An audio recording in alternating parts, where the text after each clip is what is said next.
அனைத்து தமிழ் மக்களுக்கும் கணேஷின் பணிவான வணக்கம். ஸோ வாங்க ஃப்ரெண்ட்ஸ், மார்க்கெட் பற்றி டிஸ்கஸ் பண்ணலாம். ஸோ நல்ல ஒரு கிரீன் சைடு போக வேண்டிய ஒரு மார்க்கெட் தாங்க. அதில் எந்த ஒரு ஆட்சேபனையுமே கிடையாது. ஏன்னா ஜிஎஸ்டி குறையிறதுங்கிறது பார்த்தீங்கன்னா ரொம்ப ஒரு முக்கியமான விஷயம். அது செப்டம்பர் 22ன்னு ஒரு டேட்டை அனௌன்ஸ் பண்ணி கூட பார்த்தீங்கன்னா மார்க்கெட் இறங்கி இருக்கு. அதுக்கு மெயின் ரீசன் என்ன அப்படின்னா, வெள்ளிக்கிழமை ட்ரம்ப் செஞ்ச வேலை தான். அதாவது அந்த H1B விசா $1 lakh இன்க்ரீஸ் பண்ணியிருக்காரு. ஸோ அதனால தான் பார்த்தீங்கன்னா மார்க்கெட் ஓப்பன் ஆன ஒன்று நிஃப்டி எல்லாம் பார்த்தீங்கன்னா 90 பாயிண்ட்ஸ் கீழே இறங்கியிருக்கு. ஸோ ஐடி ஸ்டாக்ஸ் பெரும் அளவில் பார்த்தீங்கன்னா ஒரு டவுன் ஆயிருக்கு. அதுதான் பார்த்தீங்கன்னா மார்க்கெட்டை புஷ் பண்ணி கீழே கொண்டு வந்திருக்கு. ஸோ ஐடி செக்டாரை பொறுத்த வரைக்கும் பெரிய அளவில் ஃபால் ஆச்சு அப்படின்னா கூட இருக்கிற ஸ்டாக்ஸையும் பார்த்தீங்கன்னா கீழே எடுத்துட்டு கொண்டு வந்துடும். ஏன் அப்படின்னா எல்லா துறையிலையும் காமனாக இருக்கிற ஒரு செக்டார் தான் பார்த்தீங்கன்னா ஐடி செக்டார். இப்போ வெளிநாட்டில் இந்தியர்கள் வரக்கூடாது அப்படிங்கிறதுக்காகவே இது செஞ்ச மாதிரி இருக்கு அப்படின்னு சொல்லி பேசிட்டு இருக்கிறாங்க. பட் என்ன ஒன்று அப்படின்னா, இந்தியர்கள் அங்கே இருக்கிறனால தான் அந்த ஐடி செக்டாரெல்லாம் டெவலப் ஆகிட்டு இருக்குங்கிறது தான் உண்மை. ஸோ இதுக்கு முன்னாடி பில்கேட்ஸ் கூட அவரோட சொல்லியிருப்பாரு. என்ன சொல்லியிருப்பாரு அப்படின்னா, இந்த மாதிரி பில்கேட்ஸ் கிட்ட ஒருத்தர் கேட்டிருக்காரு, நீங்க திடீர்னு ஏழை ஆயிட்டீங்கன்னா என்ன பண்ணுவீங்க அப்படிங்கிற மாதிரி கேட்டதுக்கு அவர் சொல்லியிருக்காரு, ஒன்றும் பிரச்சனை இல்லை, என் கம்பெனியை கொண்டு போய் நான் இந்தியாவில் ஷிஃப்ட் பண்ணிடுவேன். ஸோ அங்கேருந்து பார்த்தீங்கன்னா டெவலப் பண்ணி மறுபடியும் நான் அதே அமௌண்ட்டை சம்பாதிச்சிருவேன். ஏன்னா அந்த அளவுக்கு திறமையான இளைஞர்கள் இந்தியாவில் இருக்கிறாங்க அப்படின்னு சொல்லி அவரே பார்த்தீங்கன்னா ஒரு ஸ்டேட்மெண்ட் கொடுத்துருக்கிறாரு. அது அங்கே இருக்கிற ட்ரம்ப்புக்குமே தெரியும். ஸோ இருந்தாலுமே பார்த்தீங்கன்னா இந்தியர்ஸை பெரிய அளவில் பார்த்தீங்கன்னா அவாய்ட் பண்ணுறதுக்காகவே இந்த H1B விசா இன்க்ரீஸ் பண்ணியிருக்கிறாரு. ஸோ பார்க்கலாம் இது எவ்வளோ தூரம் போகுது அப்படின்னு. ஸோ நெக்ஸ்ட் மார்க்கெட் என்ன சொல்லுதுன்னா, இந்தியாவில் இல்லை வேர்ல்டு லெவலில் 3rd largest ஸ்டாக் எக்ஸ்சேஞ்ச் அப்படிங்கிறத மார்க்கெட் கேபிட்டல், அதாவது 3rd largest மார்க்கெட் கேபிட்டல் உள்ள ஸ்டாக் எக்ஸ்சேஞ்ச் NSE/BSE சொல்றாங்க. அதாவது புதுசாக கொண்டு வந்திருக்காங்க. ஏன் அப்படின்னா DIS, அதாவது டொமஸ்டிக் இன்ஸ்டிடியூஷனல் இன்வெஸ்டர்ஸ் தொடர்ந்து பையில தாங்க இருக்காங்க.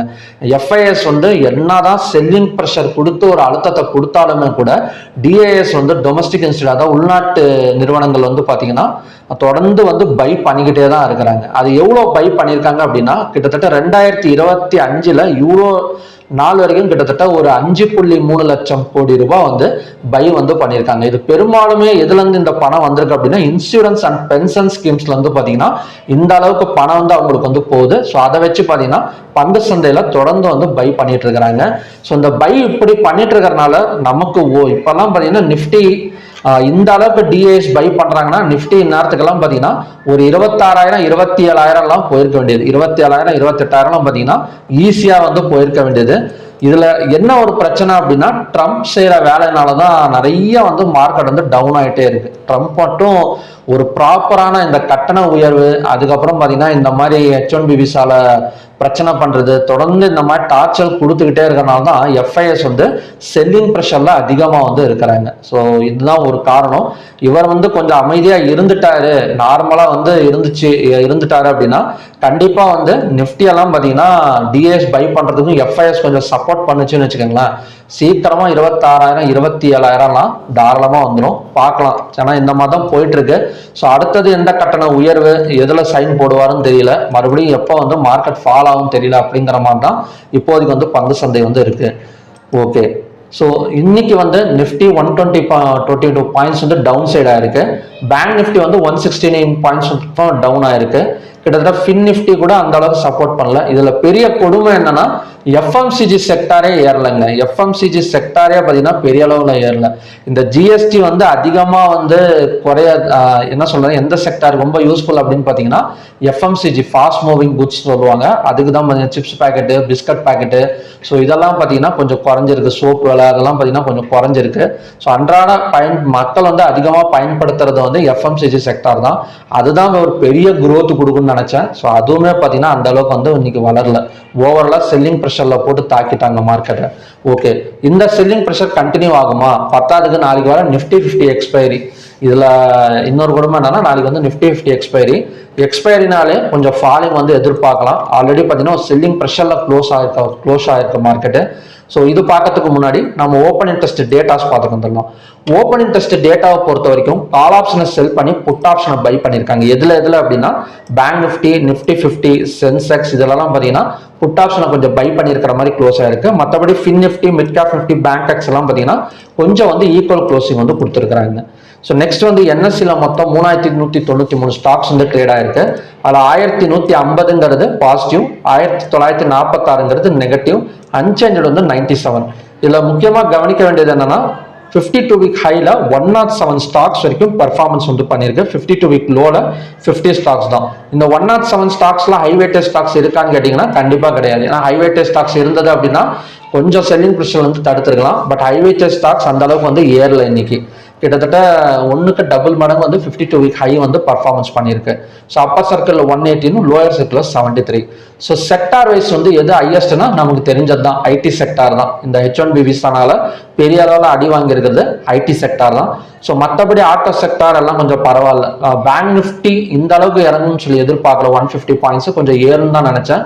பட் ஃபினான்ஸும் பார்த்தீங்கன்னா கொஞ்சம் வந்து இறங்கியிருக்கு. எஃப்எம்சிஜி -246 பாயிண்ட்ஸ் பக்கம் டவுன் ஆயிருக்கு. ஸோ எல்லாமே நமக்கு வந்து இன்னைக்கு வந்து பணத்தை வந்து வெளியே எடுத்திருக்கிறாங்க. ஃபார்மா, நிஃப்டி பிரைவேட் பேங்க், சிஎன்ஸ், ரியாலிட்டி, ஆயில் அண்ட் கேஸ் எல்லாமே பார்த்தீங்கன்னா கொஞ்சம் டவுன்ல தான் இருக்கு. ஓகே, ஹைவேட்டட் ஸ்டாக்ஸ் பார்க்கலாம். ஸோ ஹைவேட்டட் ஸ்டாக்ஸ்ல ஏதாவது ஒரு ஸ்டாக் ஆச்சு இருக்கா அப்படின்னு பார்த்தோம்னா கிடையாது. ஐசிஐசி பேங்க் மட்டும் தடுமாறி 0 பாயிண்ட் எந்த இடத்துல ஆரம்பிச்சதோ அந்த இடத்துல வந்து க்ளோசிங் வந்து நடந்திருக்கே தவிர, ஸோ மற்றபடி எல்லா ஹைவேட்டட் ஸ்டாக்ஸ்ல வந்து பணம் வெளியே எடுத்திருக்கிறாங்க. டாப் கெய்னர்ஸ்னு எடுத்துக்கிட்டோம் அப்படின்னா Adani and eternal, Bajaj finance, ultra சிம்கோ, அடானி போர்ட்ஸ் இதெல்லாம் பார்த்தீங்கன்னா டாப் கெய்னர்ஸ். இந்த அதானி அண்ட் அடானி போர்ட்ஸ் வந்து இன்னைக்கு வந்து நல்லாவே க்ரோத் ஆயிருக்குங்க. இப்போ ஃப்ரைடே வந்து அந்த செபி வந்து அவங்க மேல இருக்கிற குற்றச்சாட்டை வந்து நீக்கியிருக்காங்கன்னு சொல்லிட்டு ஃப்ரைடே க்ரோத் ஆனது. ஓகே, பரவாயில்லன்னு பார்த்தா இன்னைக்கு வந்து அதை விட கொஞ்சம் வந்து அதிகமா இப்போ அதானியன்ட்டெல்லாம் பார்த்தீங்கன்னா மறுபடியும் ஒரு 4% வரைக்கும் இன்க்ரீஸ் வந்து ஆயிருக்கு. அதாவது இன்னைக்கு ஸ்டாக்ஸை சூஸ் பண்றவங்க கண்டிப்பா அதானி போர்ட்ஸை சூஸ் பண்ணி ட்ரேட் பண்ணியிருக்கிறதுக்கு வாய்ப்பு வந்து ரொம்ப கம்மி. ஏன் அப்படின்னா நம்ம கவனம் பூரா ஐடி செக்டார்ல போயிடுச்சு. ஐடி செக்டார் அப்புறம் எஃப்எம்சிஜி செக்டார்ல தான் கவனம் போயிருக்குமே தவிர இந்த அதானி போர்ட்ஸும் பார்த்தீங்கன்னா அந்த அளவுக்கு யாரும் சூஸ் பண்ணியிருக்கிறதுக்கான வாய்ப்புகள் கிடையாது. ஸோ டாப் லூசர்ஸ்னு எடுத்துக்கிட்டோம் அப்படின்னா டெக்எம், டிசிஎஸ், இன்ஃபோசிஸ், சிப்லா, விப்ரோ எல்லாமே ஐடி ஸ்டாக்ஸ் தான். அதுதான் பார்த்தீங்கன்னா இன்னைக்கான டாப் லூசர் ஸ்டாக்ஸ். ஓகே, இது வந்து கண்டினியூ ஆகுமா? இது இந்த நிஃப்டி வந்து கண்டினியூ ஆகிறதுக்கான செல்லிங் கண்டினியூ ஆகிறதுக்கான சான்சஸ் இருக்கா அப்படின்னு கேட்டிங்கன்னா ஸோ பார்க்கலாம். அதுக்கு முன்னாடி ஹீட் மேப்பை பார்த்துட்டு வந்துடலாம். ஹீட் மேப் ஆச்சு ஏதாவது கொஞ்சம் அங்கங்கே கிரீன் தான் தெரியுது. மற்றபடி ஃபுல்லாக பார்த்தீங்கன்னா நமக்கு வந்து ரெட்டு தான். இந்த அளவுக்கு ஃபினான்ஸ் HDFC அந்த அளவுக்கு பார்த்தீங்கன்னா கிரீன் வரல. கொட்டாக் பேங்க்கு, பஜாஜ் ஃபினான்ஸ் எதுவுமே நமக்கு வந்து கிரீன் வரல. ஸ்டேட் பேங்க் ஆஃப் இந்தியா கூட கொஞ்சம் இறங்கி இருக்கு. IT sector thick red full ரெட்டில் இருக்கு. மற்றபடி அங்கங்கே கொஞ்சம் கொஞ்சம் கிரீன் தெரியுது. அதுவும் பெரிய ஹைவேட்டேஜ் ஸ்டாக்ஸ் எல்லாம் கிடையாது கிரீனு. எல்லாமே பார்த்தீங்கன்னா ஸோ நமக்கு வந்து என்ன சொல்றதுன்னா ஒரு mid cap and small cap stocks தான். பெரிய அளவில் ஹைவேட்டேஜ் ஸ்டாக்ஸ்லாம் பெரிய அளவில் வந்து ஒரு கிரீன் வந்து நடக்கலை. ஓகே, ஓவராலாக கொஞ்சம் பார்த்தீங்கன்னாலே தெரியும் கொஞ்சம் செல்லிங் ப்ரெஷரில் தான் ஸ்டாக்ஸும் பார்த்தீங்கன்னா க்ளோசிங் வந்து கொடுத்துருக்குறாங்க. நமக்கு இந்த டபிள்யூ பேட்டர்னோட நெக்லைன் இப்போ நிஃப்டியோட டபிள்யூ பேட்டர்னோட நெக்லைன் சப்போர்ட் வந்து எடுத்திருக்கு இந்த இடத்துல 25,154. ஸோ இதை பிரேக் அவுட் பண்ணிட்டு ஒரு சின்ன கேப் டவுன்ல ஓப்பன் ஆனது அப்படின்னா இந்த இடம் பிரேக் அவுட் ஆயிடும். ஸோ அடுத்த டார்கெட் வந்து 24,890 வரைக்கும் வரதுக்கான சான்சஸ் வந்து நிஃப்டியில் இருக்கு. ஸோ அப்படி இல்லாமல் க்ளோஸுக்கு மேலே ஓப்பன் வச்சது அப்படின்னா ஸோ கண்டினியூஸா அகைன் வந்து நமக்கு வந்து பை எடுக்கிறதுக்கான சான்சஸ் இருக்கு. ஸோ டெக்னிக்கல்ஸை பேஸ் பண்றப்ப ஸோ ஓவராலா நெகட்டிவ்னு சொல்லிட முடியாது. பட் இந்த இடத்துல டெக்னிக்கல்ஸ்ல நமக்கு சப்போர்ட் எடுக்கிற மாதிரி தான் க்ளோசிங் வந்து கொடுத்துருக்கு. ஓகேங்களா? ஸோ 25,154 பிரேக் அவுட் பண்ணா செல் சைடு வந்து ஃபோக்கஸ் பண்ணலாம். இல்லை க்ளோஸுக்கு மேலே ஓப்பன் ஆனால் ஸோ கண்டினியூஸாக பார்த்தீங்கன்னா அகைன் வந்து பை எடுக்கிறதுக்கான சான்சஸ் இருக்கு. அந்த பை வந்து கண்டிப்பாக ஒரு நல்ல பையாக தான் இருக்கும். அதாவது 25,300 25,400 வரைக்கும் வரதுக்கான சான்சஸ் வந்து இருக்கு. ஓகே, ஸோ நெக்ஸ்ட் வந்து சென்செக்ஸ். ஸோ சென்செக்ஸ் வந்து இன்வெர்டட் ஹேமர் கேண்டல் வந்து ஃபார்ம் ஆயிருக்குங்க. இதெல்லாம் பார்த்தீங்கன்னா இன்வெர்டட் ஹேமர் கேண்டலை பொறுத்த வரைக்கும் என்ன சொல்றதுன்னா ஒரு ஜாக்பாட் கேண்டல் அப்படின்னு சொல்லிடலாம் நமக்கு இந்த இடத்துல. ஸோ நமக்கு இந்த இடத்துல பார்த்தீங்கன்னா inverted hammer candle. So buyers மேலே கொண்டு போய் கீழே கொண்டு வந்து நிறுத்தி இருக்கிறாங்க. இந்த இடத்துல கேப் டவுன் விழுந்தா மட்டும்தான் செல்லிங். க்ளோஸுக்கு மேலே ஓப்பன் ஆச்சு அப்படின்னா இந்த ஹை 82,600 வரைக்குமே வந்துடும். இது கிட்டத்தட்ட இந்த மாதிரி கேண்டில் டைப் வந்து ஒரு 90% ஒர்க் ஆயிருக்குங்க. நீங்க வேணா பேக் டெஸ்ட் எடுத்து பாருங்க ஒன் டேல வச்சு. ஸோ நம்ம இன்ட்ராடே பண்ணுறப்ப ரொம்ப என்ன சொல்றதுன்னா ஈஸியான ஒரு ப்ரெடிக்ஷன் பண்ணக்கூடிய ஒரு கேண்டல் தான் பார்த்தீங்கன்னா inverted hammer candle. So inverted hammer கேண்டலில் ரெண்டே ஆப்ஷன் தான் இருக்குது. க்ளோஸுக்கு மேலே ஓப்பன் வச்சது அப்படின்னா இந்த ஹை வரைக்கும் வந்துடும், 2 நாள்லயோ 1 நாள்லயோ 82,600 வரைக்கும் வந்துடும். இல்லைன்னா கேப் டவுன் விழுந்தாதான் செல்லிங். நமக்கு எப்பயாச்சும் ஒரு தடவை ஃபெயில் ஆகும், மற்றபடி 90% வரைக்கும் இது வந்து கொஞ்சம் வந்து நான் என்ன சொல்றதுன்னா நல்ல ஒரு ப்ராஃபிட் பர்சன்டேஜ் வந்து கொடுத்துரும். ஓகே, ஸோ நெக்ஸ்ட் வந்து bank nifty. So bank nifty கண்டினியூஸாக ஒரு hard trick red colour candle வந்து ஃபார்ம் ஆயிருக்கு. லோவை பிரேக் அவுட் பண்ணால் மட்டும் செல் சைடு ஃபோக்கஸ் பண்ணலாம், இல்லைன்னா க்ளோஸுக்கு மேலே ஓப்பன் ஆனால் ஸோ அகைன் வந்து பை எடுக்கிறதுக்கு தான் சான்சஸ் இருக்கு. ஓகேங்களா? அதே மாதிரி ஃபின் நிஃப்டிலையும் பார்த்தீங்கன்னா இன்வெர்டட் ஹேமர் கேண்டில் தான். ஸோ இதுலையும் பார்த்தீங்கன்னா நல்ல ஆப்பர்ச்சுனிட்டி, க்ளோஸுக்கு மேலே ஓப்பன் வச்சது அப்படின்னா அகைன் வந்து இன்னைக்கு ஹை வரைக்கும் போகிறதுக்கான சான்சஸ் வந்து இருக்கு. Mid cap Nifty. So mid cap Nifty fall break அவுட்னு சொல்லியிருந்தேன், ஆனால் இன்னைக்கு வந்து பார்த்தீங்கன்னா ஐடி செக்டார்ஸ் எல்லாம் நல்லா கொஞ்சம் இறங்கினால நல்லாவே ஃபால் ஆயிருக்கு. ஸோ லோ க்ளோஸுக்கு மேலே சேம் தாங்க, எல்லாத்துலேயுமே ஒன்று தான். க்ளோஸுக்கு மேலே ஓப்பன் ஆனால் ஸோ மறுபடியும் பார்த்தீங்கன்னா பை ஸ்டார்ட் ஆகிடும், இல்லைனா ஒரு கேப் டவுனும் லோவாக பிரேக் அவுட் ஆனால் மட்டும் ஸோ செல் சைடு வந்து கண்டினியூஷன் ஆகிறதுக்கான சான்சஸ் இருக்கு. ஸோ ஓகே, ஸோ நெக்ஸ்ட் வந்து க்ரூட் ஆயில்.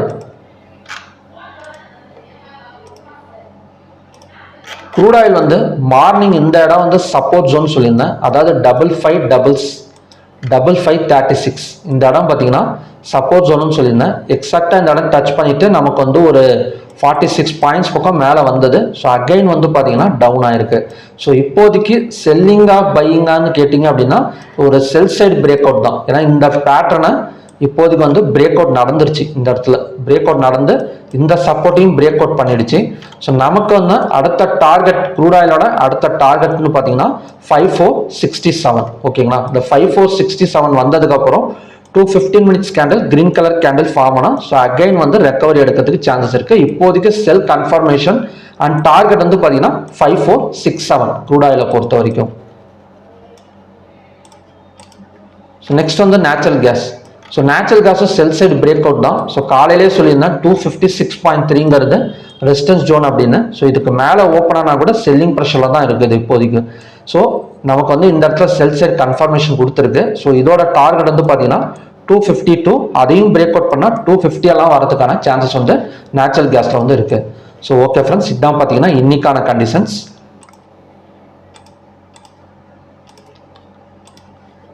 ஸோ நிஃப்டி ரெக்கவரியா இல்லையா அப்படிங்கிறது க்ளோஸுக்கு மேலே ஓப்பன் ஆகுதா இல்லை கேப் டவுன் ஓப்பன் ஆகுதா அப்படிங்கிறத பற்றி தெரிஞ்சிடும். இன்னொன்று என்னன்னா யூஎஸ்டி ஐஎன்ஆர், இது வந்து பார்த்தீங்கன்னா ஆக்சுவலி இன்னைக்கு கொஞ்சம் பைல இருக்கு. இது எப்பெல்லாம் பைல இருக்கோ அப்பெல்லாம் கொஞ்சம் செல்லிங் ப்ரெஷர்ல இருக்கும். இந்த US dollar versus Indian rupee 88.29. So இந்த இடத்த பிரேக் அவுட் பண்ணிடுச்சு அப்படின்னா கண்டிப்பாக இன்னும் கொஞ்சம் செல்லிங் ப்ரெஷர் வந்து நம்ம இந்தியன் மார்க்கெட்ல வந்து எதிர்பார்க்கலாம். ஸோ பார்க்கலாம், நாளைக்கு தான் தெரியும் அந்த இடம் பிரேக் அவுட் ஆகுதா இல்லையா அப்படின்னு. ஸோ அது வரைக்கும் அது வந்து வாலட்டிலிட்டியில தான் இருக்கும். இது பிரேக் அவுட் அதாவது இந்த இடத்த பிரேக் அவுட் ஆயிடுச்சு அப்படின்னா ஸோ நாளைக்கு ஒரு கேப் டவுன் வந்து எதிர்பார்க்கலாம் இந்தியன் மார்க்கெட்ல. அதாவது இந்த பிரேக் அவுட்டான ஜோன் வந்து சொல்லிடுறேன் எந்த இடம் அப்படின்னு. ஸோ அதெல்லாம் ட்ரா பண்ணி வச்சுக்கோங்க. அதாவது 88.47 ருபி 88.4780. ஸோ அதையும் பிரேக் அவுட் பண்ணால் ஸோ நமக்கு இந்தியன் மார்க்கெட்டில் இன்னும் கொஞ்சம் ஃபால் ஆகக்கூடிய சான்சஸ் இருக்கு. அது கொஞ்சம் வாலட்டிலிட்டியாவோ இல்லை மறுபடியும் ரெசிஸ்டன்ஸ் எடுத்துட்டு கீழே இறங்கினாலும் அகைன் வந்து பையர்ஸ் வந்து உள்ளார வரதுக்கான சான்சஸ் வந்து இந்தியன் மார்க்கெட்டில் வந்து இருக்கு. ஸோ ஓகே ஃப்ரெண்ட்ஸ், இதுதான் பார்த்தீங்கன்னா இன்னைக்கான கண்டிஷன்ஸ். ஸோ மறுபடியும் பார்த்தீங்கன்னா நல்ல ப்ரிடிக்ஷன் வீடியோட நான் வந்து உங்களை மீட் பண்ணுறேன். நன்றி, வணக்கம்.